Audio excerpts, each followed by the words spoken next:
জনগণ সচেতন হলে ডেঙ্গু প্রতিরোধ করা সম্ভব হবে বলে জানিয়েছেন স্বাস্থ্য ও পরিবার কল্যাণ উপদেষ্টা নূরজাহান বেগম। শনিবার বিকেলে শেখ হাসিনা জাতীয় বার্ন ও প্লাস্টিক সার্জারি ইনস্টিটিউটে বৈষম্য বিরোধী ছাত্র আন্দোলনে আহতদের দেখতে গিয়ে সাংবাদিকদের সঙ্গে আলাপকালে একথা বলেন তিনি বলেন, আমরা স্থানীয় সরকার বিভাগের সঙ্গে কথা বলেছি এবং কয়েক দফা বৈঠক করেছি।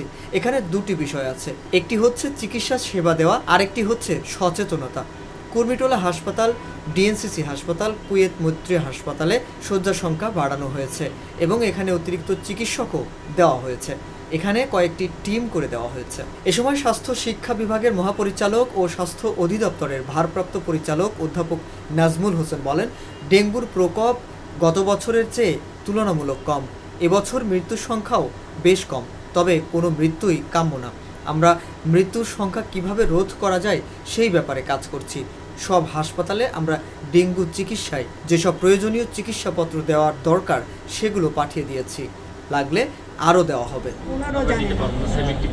হয়তো 70% এটার উন্নতি হবে, হয়তো নাকের জায়গায় কিছু একটা করতে পারবে,